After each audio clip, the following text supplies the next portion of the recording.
Good morning, everybody, and this is your S&P 500 day trade setups for today, January the 10th. So we did get a rejection off this area, excuse me, but we are back in a zone of support. So, and I say zone of support because this is fairly large. I'm just going to take the bottom and the top tail, and you can see that's the zone of what was resistance. And if we start looking at this sort of on the weekly, you can see all through last year, you can see there's a fairly decent rejection of that area there, attempted buying support there, then a proper rejection of it, and now we're busy with another rejection here. And then you can see all the way back in 2021, there was also sort of was seen as a top at one stage and then a breakthrough. We never really came back to test that area. Apart from this one here. So that is still very much in play, and that's kind of what we are flirting with at the moment. So for me at the moment, if we do get some support here, we've got an opportunity to start looking for a move to the upside. However, the long-term chart being the 8-hour or the daily, you can see the moving averages have not crossed over. They are flat. So the possibility of it falling back into this range is also very good. But I think what's more likely to happen is that. So that is now forming a channel.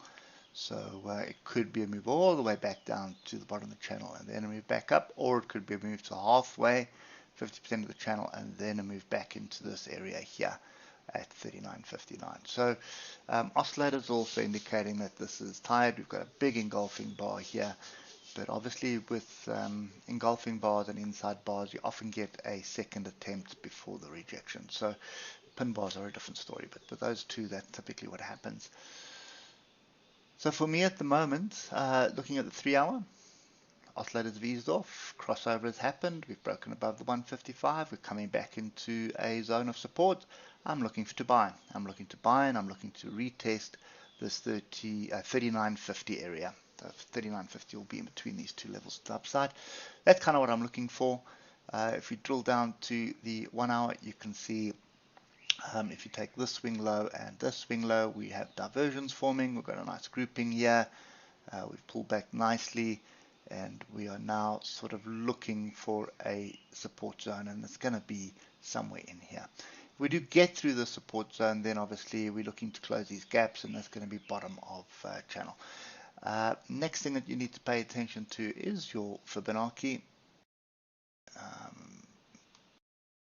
We'll see, not as clear cut as what's going on in the Dow Jones. The zone in the Dow Jones is right between the 50 and 61.8, but nevertheless, there's your 50%, and if you look left, this tail here will be close to 61.8 as well. So this is the zone you need to be paying attention to for a continuation to the upside, and it's going to be a retest of this really strong weekly zone at 39.50. Just pull down to the 15 minutes. Let's have a look at what happened yesterday. Bit of chaotic. We did get this pin bar here, but you can see there was no break below it. So wouldn't have been a trade, and then we just sort of hovered around here before falling over. So nothing really happened yesterday. 15 minutes gives you a little bit of a different picture, just indicating that you should be looking to reject, but I see that as a trap. I'd rather pay attention to the 1-hour at the moment, and the 1-hour we're looking for a zone of support here. One way to trade this on the 15 minutes is going to be either a break and retest of 39.94, so break up, retest, and then we look for another move up. Bear in mind 39 is above you, so it's going to offer a bit of resistance as a round number. But this is kind of the structure that I'd be looking at the moment, and I think the 1-hour is basically what I'll be looking for. So either a pin bar, inside bar, engulfing bar off at this stage of 39.73. That's my area that I'm paying attention to.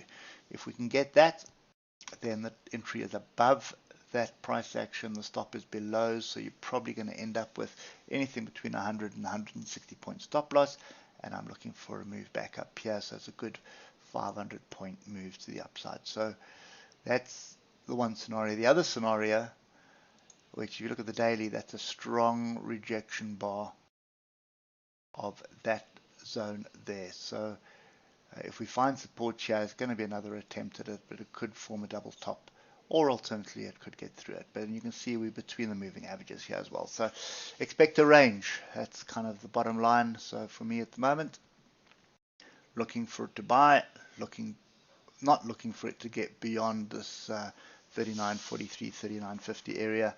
And if we do sort of reject higher up and move back down, then I also don't expect us dropping below this zone to the downside without some catalyst driving us. So yeah, range, it's going to be range trading.